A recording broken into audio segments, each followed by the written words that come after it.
Naam, kutoka pande zote za dunia, Australia, Canada, USA, Soneto pamoja na East Africa, bila kusahau wanangu ambao wako upande wa Europe.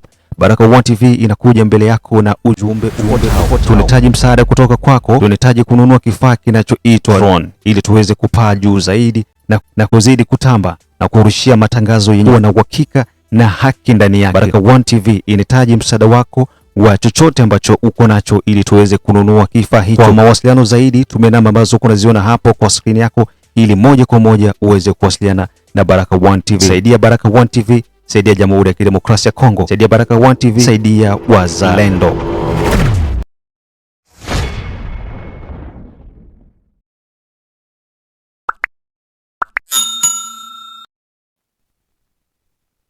Naam, asante sana na tunashukuru kwa wote ambao mko naendelea kuwa pamoja na Baraka1 TV. Tuko majira ya saa 9 hivi, ikiwa ni saa za Afrika Kati, sawa na 10 majira ya Afrika Mashariki, na mimi ni ndugu yako baba la baba, the one and only town DJP Rajab Wakili Kabonga, one man army, ambaye niko nakurushia haya matangazo. Tuko saa 9 saa za Afrika ya Kati, ikiwa ni 10 majira ya Afrika ya Mashariki.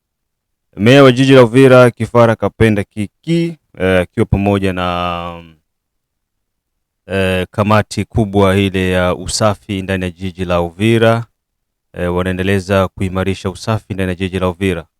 Huko maeneo ya Kivu ya Kaskazini, mapigano ambayo yalijaribiwa na M23 yameweza kutwangwa na FRDC pamoja na wazalendo, hivyo kuweza kufanikiwa kurudi nyuma kwa kiwango kikubwa, ikiwa ni maeneo ya Kivuma pamoja na Kanyangohe.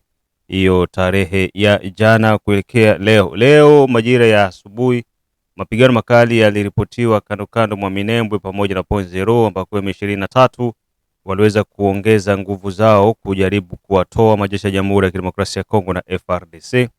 Na pia Dr. Denis Mukwege ameweza kuunga mkono rais wa nchi kwa ajili ya majadiliano pamoja na mazungumzo, na huku pia kisisitizia kwamba itakuwa ni ngumu kufanya mazungumzo na wote ambao wako upande wa magaidi wa M23.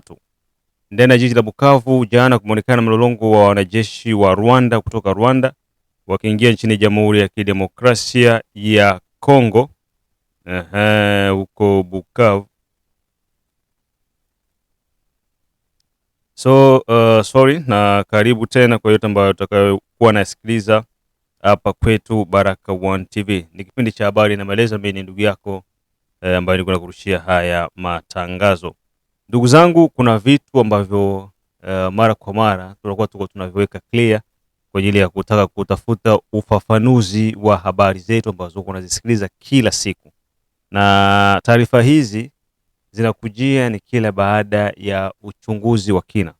Lakini kuna baadhi ya watu ambao wako wanatupa maneno yasiyokuwa ya nizamu, maneno yasiyokuwa ya uhakika, ya haki dhidi yetu, wakitufananisha kwamba tunafanya kazi kwa ajili ya kuminimize watu wengine. Lakini pia ukweli wa ujio wa Wanyarwanda ndani ya ardhi ya Lumumba ya Kongo huko unazidi kuchipuka.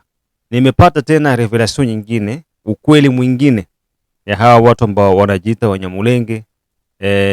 Baada ya kuzungumza kwa muda mrefu kwamba creation ya jina Banyamulenge, nilisemaga hivi tokea mwaka jana, niko nasema miaka ya 1975 76 na bwana Bisengimana ambaye alikuwa ni direkabi wa Mobutu pamoja na Gisaro babake ya Alexis Gisaro, minister wa sasa hivi, ndio waliotengeneza jina Banyamulenge. Na wanasema walikuja Mulenge wakakutanana na Wambuti. Wale Wambuti ambao mlikuta Mulenge walienda wapi? Walipigana nao. Baada ya kuwapiga, kwa hiyo mliwaondoa, mliwamaliza wenye ardhi yao, wakaondoka. Ina maana mlikuja mkakuta watu mkawapiga kama kawaida yenu. Mnataka mfike sehemu mdomine ile sehemu. So tutapata haka historia. Kuna nyingine nimepata hapa na nikaona pia ni muhimu kama nitashare na nyinyi ambao mko nasikiliza, kwa sababu kazi yangu mimi ni kutafuta vitu ambavyo viko adimu, ni waleteeni kwamba jamani kuna hiki na hiki na hiki na kuletea na kupeni kwamba sikizeni na hii hapa, ukweli mpya mwingine umekuja huu hapa. Lengo letu sisi ni moja, Hatufanyi hivi kwa chuki, hapana, ila tunafanya kwa sababu tunataka tutengeneze. Nyinyi ambao ni ndugu zetu, tumeishi na nyinyi miaka mingi, lakini mmejitoa fahamu, mmedanganywa, wa mwitu amewadanganya, sawa? Na ile ndio tunataka tuwatoe fahamu ili tuwarudishe kwenye mstari wenu. Na hivyo ili kwa kwanza kupata habari zetu, like pia subscribe Baraka1 TV. Tuko pia Facebook pamoja na TikTok.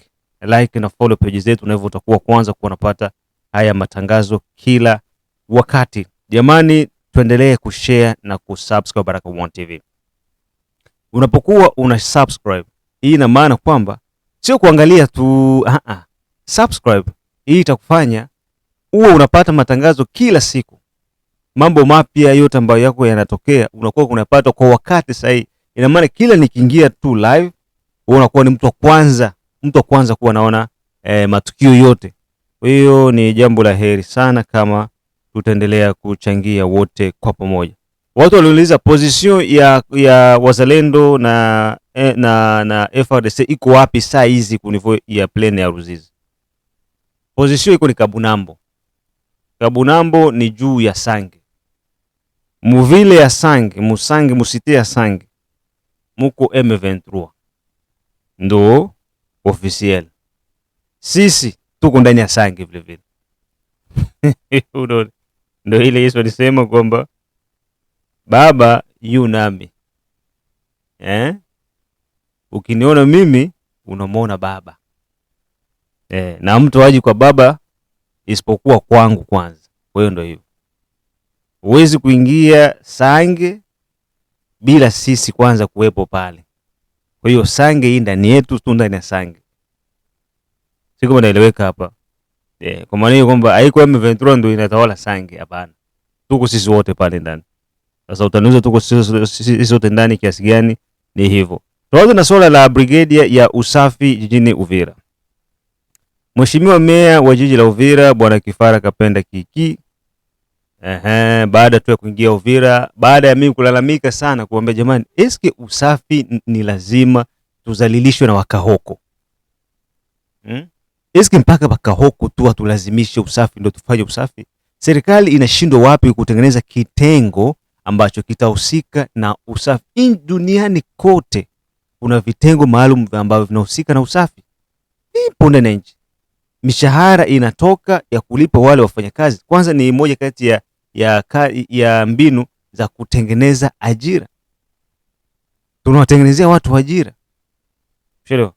Kwa hiyo ni hivyo. Kifara Kapenda Kiki ameweza kuinitiate hiyo kitu, na kitengo hicho maalum cha kutoa na kusafisha jiji la Uvira kinaendelea kufanya kazi, na kitakuwa kinapita katika kila mtaa na kila kona ya mji ili kuhakikisha kwamba mji unaendelea kuwa vizuri, kuwa safi na salama. Haina haja ya kukogotana kwenye mashati, haina haja ya kusumbuana, haina haja ya kuleteana zogo. Kikubwa ni kwamba mtu anajua nini cha kufanya, na hawa watu wako pale wanapita kila kona kwa ajili ya kutengeneza, kuweka usafi sawa ndani ya jiji la Uvira. Kongomani tumesoma sana, tuna elimu nyingi, tunajua sana. Lakini kuna kauli moja ya rais wa Burundi nitakusomea nayo, Evariste Ndayishimiye. Sasa utajiuliza, je, hii kauli yake ni sahihi ama sio sahihi? Kumbuka ni kipindi cha habari na maelezo. Ndayishimiye anasema hivi: l'éducation est à la base du sous-développement et tous les titulaires des doctorats burundais sont des idiots. Anaendelea kusema, plus tu étudies, plus tu deviens ikijuju. Fin de citation. Anamwambia Warundi. Sasa na sisi pia tuprofite hii nafasi, tuitie sasa na nafasi yetu. Sawa? Na sisi tuweke sasa nafasi yetu, sababu yeye hapa anaambia Warundi. Kusoma ni chanzo cha kutokuwa na maendeleo. Na wote ambao wako na ma PhD manini ni wapumbavu, ni wajinga. The more uko unasoma, the more kunakuwa kijuju. Twende kunivo ya Kongo. Eske tunakubaliana na Ndayishimiye ama tunapingana naye? Angalia elimu ya Emmanuel Ramazani Shadari. Angalia elimu ya Neemi Mwilanya, Obe Minaku, Abe Shule, Fridolin Ambongo na wengine wa opozao politisie Kongo ba mdaferi unajua wa elimu ya juu. Demo wako wanasoma, demo ndio wako nakuwa wapumbavu na wajinga. Ona ipolitika nambe. Wakati nilikuwa bado yasoma, alikuwa mkimya sana. Mtoto watu wasemagi. Mtoto mwenye adabu kabisa. Lakini baada ya kusoma tu kupata diploma, kupata doktora, anakuwa fu. Unaona? Mimi nakubaliana na Ndayishimiye. Demo uko unasoma, demo uko unakuwa bumbafu. Kanaambia kusoma, anasoma, anakuwa doktora, anaona sasa ndo anakuwa mayele. Anakuwa mjanja sasa. Kumbe anaenda kuviharibisha, anakuwa fu moja wale ya juu. Kwa hiyo tusome ya kawaida. Na kama tutasoma zaidi sana, tusipoteze sense ya masomo. Sababu ukipoteza sense ya masomo, kuwa wa aswafe ya pouvoir, kupenda madaraka. Ba aswafe ya richesse, kupenda utajiri. Utajiri ambao utakuwa uko nao lakini hautakufalia maisha yako yote kitu. Ona kuna mfano mmoja leo, Nicolas Kazadi. Ambaye alikuwa ni rais waziri wa budget. Juzi kati ndo anaenda kufungua kiwanda cha kutengeneza mikate kwao Kasai. Juzi kati hapo. Hii miaka yote alikuwa yuko wapi? Na mamilioni ya pesa yenye aliiba ndani ya serikali. Anafungua kiwanda cha kutengeneza mikate. Kisha nakwambia dans l'histoire, katika historia ya Kasai ndo boulangerie kwanza mkasai kutokea. Ona kisi nchi ilikuwa nyuma kwa tena watu mmoja ovyo sana. Okay, hiyo ilikuwa tu ni mada. Nilikuwa napita kupitia kipindi cha habari na maelezo. Huyu ni Ndayishimiye, rais wa Burundi. Mapigano yalitokea maeneo ya Kivu ya Kaskazini, eneo ambayo inaitwa Kivuma pamoja na Kanyangohe. Ilifanyika tarehe 3 ya jana ya mwaka huu 2026 mwezi huu wa pili. Ni ndani ya utawala wa Bwito tarafani Ruchuru jimboni Kivu ya Kaskazini. Mashuhuda wanasema kwamba magaidi wa M23 walitokea Mweso wakawa wanajaribu kwenda kuchukua maeneo ya Kanyogohe pamoja na Kivuma, lakini walikutanana na kitu kikubwa, kitu kizito ambacho kilifanya wao washindwe kuvumilia na wakamua tena kurudia maeneo ya Mweso. Wananchi ndio walopata shida baada ya mapigano hayo, na hivyo wakakimbilia maeneo mbalimbali ikiwemo Muhongozi huko jimboni Kivu ya Kaskazini. Ripoti zinasema kwamba magaidi wa M23 wameingia wengi kuanzia Nord Kivu na Sud Kivu. Bukavu jana wameonekana mlolongo wakiingia ku frontiere ya Ruzizi. Wakiingia Bukavu wanasema wanajielekeza Kamanyola. Tukaja tukaona wengine pia Kamanyola. Kwa tumepata hizi taarifa kwenye matangazo yetu ya saa 6. Ujio wao Kamanyola ama kuingia kwao Bukavu, tulipata taarifa hizi kutoka kwa mwanaripota wetu ambaye yuko ndani ya jiji la Bukavu. Na kwanza tumsikilize, alafu nitakuja kushuka na maelezo hapa. Tumsikilize. Habari ndugu. Shinda bien. Saa hii nije. Ewa.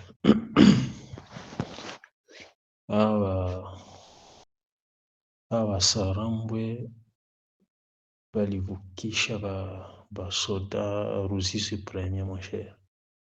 Masura za mupya. Balivukisha zingine masura pamingi usikie tu. Bakashuka Mumba, bakashuka Mumba, wengine wakaingia Kansai pamingi. Bashikuwa na systeme hawakie tena njia ya Goma. Abato bashanza vuka njo frontiere Ruzizi premier balikia bamingi bwana, tukawa balivuka kabisa, bakwa kidogo balivuka paka mmoja bakashuka Muumba bakaingia avenue du Lac, pale avenue du Lac njo bakaingia kula Muumba, ingine wakapanda Kanseo. Bwana bia watu wanatayarisha ni hatari ni hatari. Balivuka ilikuwa ma 16, ilikuwa ma 13, 14h 15h si walianza vuka wale baba soda abakahoko sirse. We mwoko karibu na viongozi pa mzee wetu kule, basingoeshe basifuatane na mambo ilipitikana jana Doha. Basingoeshe vile tuko Sange, na vile walipiga Minembwe pour 3-4 jours tellement que hatuyakuwa sire na Minembwe paske bale baturaneo balivula mateni bakaingia mu population. Tunaanture Minembwe na tuko Minembwe, tuko deja na basoda mingi, tuko na Batanzania, tuko na Baburundi na bale ba Amerike na bazungu, tuko na bamingi.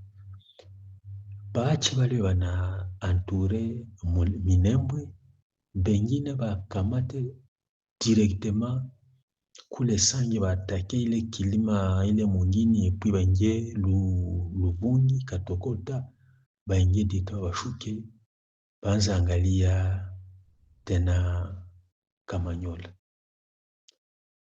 Bafanye vile mwai 10 jours tukwamo kiwa babi abo bakahoko ewana balivuka bamingi moshere. Na info ya 15h kusikia ndugu yetu alisema kumwisho, ni maneno ya kupeze bwana, ni maneno ya kupeze, ni maneno ya kupeze, na wakutu bafikirie ya kufanya. Jua balirudia kwa kujirenforce aussi nashitusha kwa na vifaa na tumikisha ile vifaa, tusinye mu distraction,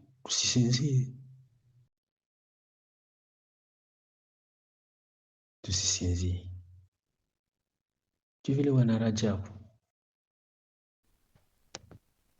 Aya, wameingia Bukavu wengi, ukiachana na hao ambao waliingilia kutoka Rwanda, wengine wameingia kutoka Goma.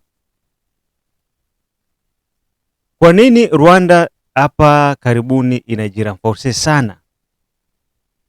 Ni kwa sababu hii hapa.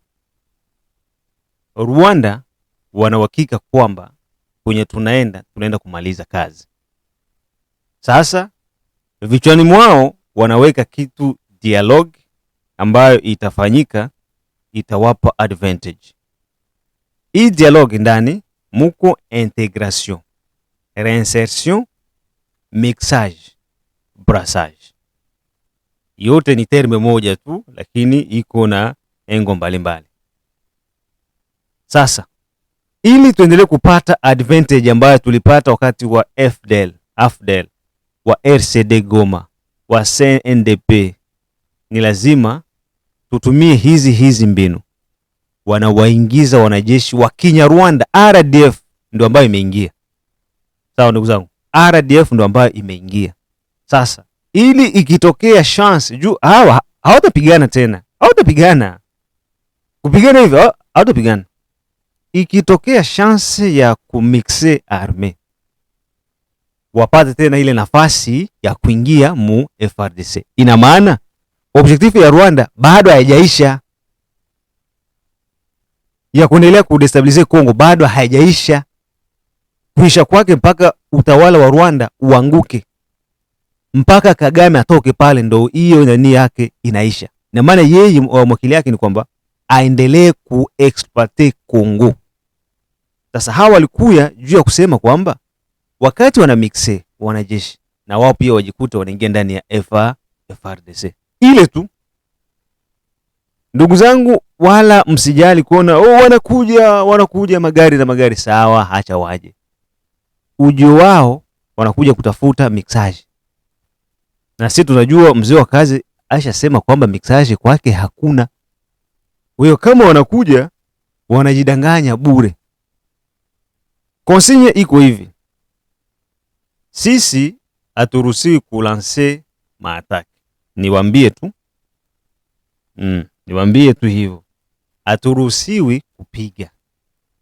Ila tumeambiwa hivi. Endapo M23 itachokoza, sawa? Ikituchokoza, tuko na haki ya kuipiga na kuitoa kwenye ilikuja. Ndio maana unaona tuko Kabunambo siko hivi. Kabunambo hapa na Sange hapa. Hivi gisi tulikuwa tu kanani Kamanyola na Katogota. Kabunambo Sange. Huko unaona Sange hile kwa chini. Walikuja, unasikia walikuja Sange wakapanda hivi, sawa. Kule kote tupo. Wakichokoza, wakianza taku ya kwanza, tunaruhusiwa. Na kitu kingine ndugu zangu, serikali haikwagi na paniki. Na serikali haikwagi ya hapana. Serikali inaendaga kimya kimya. Niulize nyinyi ambao tuko hapa Muvira. Eske ushaona Ibu iko na serikali Muvira tena? Haiko. Hajiulize iko wapi. Na msisahau nawaambia kwamba Ibu anena kaa fasi hivi mwezi mzima. Wala hatikisiki. Mwezi mzima anabunda tu. Mtapiga kelele huko wanakuja. Yeye iko pale mwezi mzima hatikisiki. Mwache. Si ndio hii jamani, eske tunasahau gisi walikuwa wanakuja Uvira? Ndugu zangu. Sasa sisi tunakuwa tunasahau mapema. Bona naelewa pia watu wamechoka sana. Watu wamechoka sana. Lakini pia tujitahidi tusiwe tunasahau mapema. Wanakuja kamio 20, kamio 26, 30. Lele sagisi nani vijana wangu walikuwa kwa nazihesabu Kamanyola. Yone kiongozi ya kwanza hiyo. Ya pili hiyo, ambia kule waza wewe makini, sawa. Walikuja makamio Uvira walisha. Tunajua. Attention na mtu anaitwa Ibu. Ange na wale wa jamaa. RDF ya Rwanda na minisho yake yote RDF haiwezi fair fast na Ibu hata sekunde moja. Kisha tuko na Ibu za kizalendo. Attention kabisa. Kwa hiyo tusiogope. Uvira haitaanguka tena mikono ya M23. Ile mamanyanga zilizokuwa zamani Uvira haziko tena, ambazo kila siku nilikuwa nasema jamani, wazalendo, mbona mko distremu Uvira? Acha nini na hiyo mambo, haziko tena. Ile nilikuwa na Uvira panda shuka ni ya wazalendo, mara wapande mara washuke. Mtu yuko na kaputu lake na teni yulu na lipapa na bunduki mara pa. Eske wewe atapigana kweli? Hivi hakuna. Hivi ni spirit ya komba ndo iko ndani. Watu wote wako front line. Na hapa pia nitumie nafasi hii kusema hivi. Ndugu zangu wazalendo, nafasi hii haiko nafasi ya kutafuta credit. Tusitafute kujibrand. Huko unaona kikosi cha wazalendo kikinda Mtere, unasikia wazalendo wa General Ngulumbili wanaingia sasa vitani. Wanaenda piga adui. Mwingine unasikia wazalendo wa General Kikiki wako naingia mtere, wanapiga dui.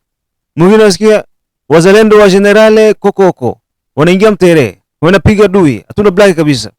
Unasikia hapa si ndio vikosi vya generale mbavu saba, tushapiga dui na hiyo tunasonga mbele mpaka Kamanyola.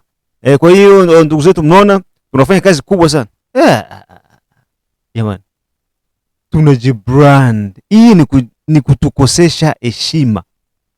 Hii inatuvurugia CV. Kwa sababu gani? Hakuna mzalendo wa generale kokoko, generale kikiki, generale mbavu saba, generale nani. Wazalendo wote ni wazalendo ambao wako chini ya coordination moja ya wazalendo mu Republique Democratique du Congo ambayo inaongozwa naye Padiri le General, representant numero 1 national wa wazalendo Padiri. Mzalendo yoyote mu Republique iko chini ya mkono wa Padiri. Kwa maana hiyo iko chini ya rade. Ukisema rade unasema serikali. Sawa? Sasa mkianza kujitia wa generali fulani, naona kale ka spirit ka mwanzo tena ndo kako kakataka kurudia. Mimi mzalendo wa mtu fulani, mimi ni mtu fulani. Acha nene na zile habari, zile zishaisha na wakati, zile ndo zilituangusha Uvira mwanzo. Sawa ndugu zangu? Hebu angalia Twirwaneho. Twirwaneho ni kundi la waasi wa Kitusi, wakimbizi wa Kitusi ambao wanarevendikia kukamata udongo kwa kinguvu ya nchi yetu. Walijiunga wote, ni kitu hiki kimoja. Wanasema tupigane tuchukue ardhi iwe yetu. Na sisi sasa tunafanya defense ya ardhi yetu, kwamba tunazuia ardhi yetu isinyanganywe. Kama tuwe vipande. Huyu aseme mimi niko nalinda huku kwangu kusikamatwe. Una hapana, na mimi nalinda huku kwangu kusingiliwe. Sasa hii itatupeleka wapi? Na ndio maana huko naona hata kwenye michango ya kusaidia wapiganaji, Twirwaneho na maanisha mtusi, Mnyarwanda duniani kote, diaspora yao yote kuanzia Uingereza, Marekani, kote kwenye kuko Mnyarwanda, kila nyumba, kila mtoto anachangiaka dola 100 kila mwezi, na iko bien centralisé fast fulani. Lakini sisi kwa pande yetu niseme ni defi kubwa tuko nayo. Ni defi kubwa kabisa. Kama ni Wabembe, basi ni kwa Wabembe wenzao. Wanajua kwamba Bubembe tuko na kundi ngapi? Tuko na kundi 3. Na kila generali iko na kamati yake etazini. Wakwao, surtout wakajamaa kwao, bashibi soso, bashibi kuku na bashibi baba.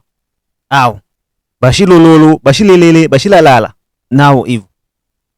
Ndugu siko. Sasa ile ni faiblesse kubwa yenye watu weusi, surtout babantu, bakongole tuko nayo.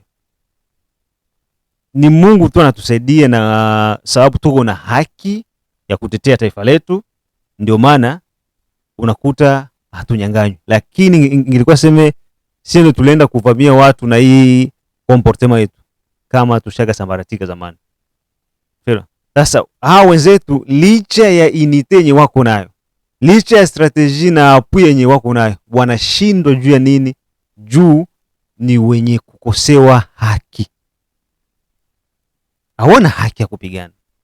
Niko na exchange na mmoja, ananiambia sisi tuko na haki ya kupigana kwa sababu ndani ya FRDC wanatunyanyasa. Basoda yetu mu FRDC bananyanyasika, na si kabila yetu banaionea, banatubia kama ngombe zetu. Sasa tukiangalia kitu uwizi, kuiba mangombe, kuiba mifugo, eske Kongo ndo wanaanza kuiba mifugo watu? Mbona Tanzania kuna Wamasai, Kenya kuna Wamasai, na mifugo inaibiwa kila siku? Kuna vita ya wakulima na wafugaji. Ushasikia wanatafutia sasa kuraia ama kwenda kuchukua ardhi? Hapana. Wakulima na wafugaji wanapigania kwamba ng'ombe imeingia mshamba yangu, mimi siitiki. Tunaanzana, serikali inakuja inatusuluhisha, kisha pana. Lakini ikishakuwa sasa wakisema nimtoe huyu hapa atoke, mimi nidhibiti hapa, hii ni rebellion. Swala la pili, mnasema kwamba ndani ya jeshi mnanyanyasika. Hebu tuambie, FARDC mko ba general wangapi wa Kibembe? Tuhesabie tu. Mko ba general wangapi ba Kifuliro, ba Kimushi, ba Kivira, ba Kikasai, ba Kikongo, ba Kiluba, Bangala, banani Bateke, Bayaka. Banani wengine? Bazoba, Bahemba, babangu bangu sio banani Bakusu. Kisha sasa linganisha na bajenero ya Kitusi. Nikambe nyinyi ndio mko na wajenero wengi kushinda makabila zote mu RDC. Nyinyi mko na wakolonele wengi kushinda kabila zote za RDC. Na nyinyi mko na wakapiteni wa majoro wengi kushinda kabila zote za FARDC. Tena nyinyi mko na mafonction. Sisi tunaona kwa tuko na titre general mais sans fonction. Kwa hiyo amna haki ya kukamata silaha kupigana juu ya hiyo kitu. Hapana, si bantu ya Nyasa ndo. Ndo. Sasa mnanyasika hai. Mfaso gani? Sasa sikiliza hii. Historia ya hawa jamaa. Sitakuwa nachoka kwa tafutia hii historia. Lazima niwe natafutia kidogo nikipata na ileta. Sikizeni na hii nayo. Alafu mniambie hawa watu je, wana haki ya kupigana ndani ya nchi hii kupata uraia ama la? Sikiza hii. Jambo tena bwana journalist, habari za kushinda na pole na kazi njema kabisa. Nduka mnafanya kazi ya maana ya muhimu.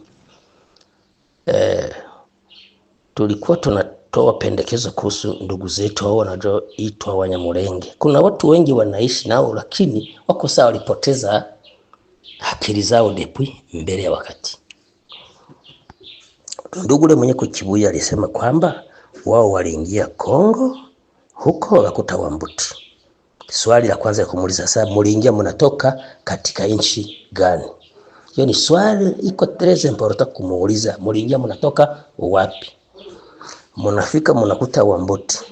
Wambuti mlipowakuta ulisema kwamba mlipigana nao, balienda wapi? Mnapiganisha wenye nchi, mnafanyia genocide juu wale Wambuti wako tena pale, ni mwinjo mnazibiti maeneo haya. Lugha mlikuwa nayo, mnasema Kinyamulenge. Mbona Mulenge ni mlima? Eske ni lugha? Kwani Wafulira waseme Kinyamulenge? Wanyindu kwani waseme Kinyamulenge? Wabembe kwani waseme Kinyamulenge? Kwa nini? Eske hilo sio ni lugha ya Kinyamulenge? Au mbele ya wakati depuis mbele hiyo jina ya Mulenge haikutajwa hata siku moja. Walikuwa wanaitwa Mundu. Na hata mzaki itaza yewe Mundu, ewe niko Mundu wewe. Njo jina walikuwa nayouliza mtu anaishi Uvira mzima, mtu aliishi maeneo atakwambia njo jina kwa jina yao hiyo. Naona bwana. Sasa Wambuti wanafanya genocide, Kongo haikudai au Zaire haikudai wale Wambuti. Jinsi wao tu watu kizungumza na Wanyamulenge au wenyewe walichota Wanyamulenge walituelezea walikuwa na mfarume wao jina yake Kaira. Ukimbizwa kwao hawakuletwa na wazungu, hawakuja jua kuchunga ngombe, walikimbizwa na ndugu zao Watusi wa Rwanda. Walitaka kugeuza mwami mwenye alikuwa kama ni baba yake ya Rudahigwa, balikuwa tamusinga. Wao walipenda na watie mfarume mwenye kwa mgeuzi. Njoo walipigana na ndugu zao kwa Watusi wenzao au wakawakimbiza. Njoo walitoka Rwanda wanaingia Kongo, na huyo mfarume wao Kaira wataka kutia Rwanda.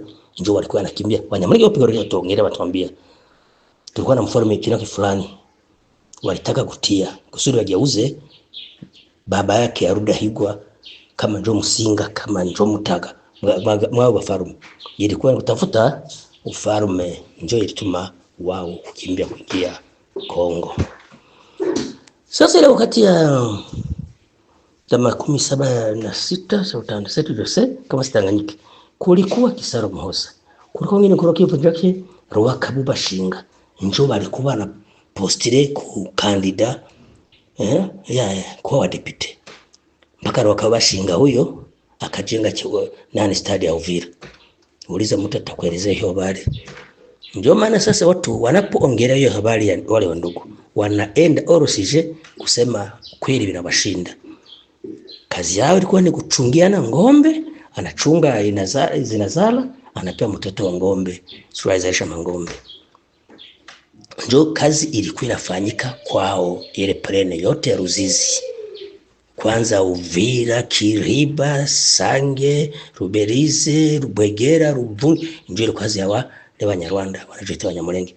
Wale walikuwa senkanefu nao wakaingia kule wenzao kuwa wanaoita Wanyamulenge, lakini ilikuwa nani mbili.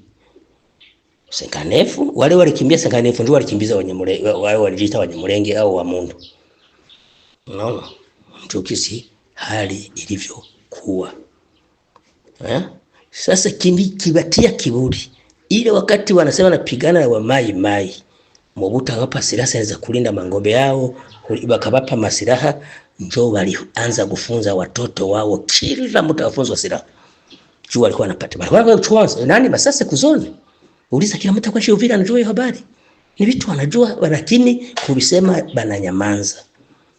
Zile silaha walikuwa wanashuka nazo peke mamozele kama njoo mamozele banakuwa kuchukua masasi kuzoni Uvira banapanda. Njoo hali hiyo kisi ilikuwa ya ndugu, japo walifungua ile vita banaijua bien na wanajua kama hiyo jina ya Nyamulenge iko kwao, ilikuwa kuandaliwa. Nakumbuka wakati kulitafanyika recensement, balitaka kuua ndugu yake ya Mwamilenge anayofanyisha recensement kule, ile wakati walitaka kupana makarte pour citoyen, tulikuwa tunatoka Kinshasa ziko sawa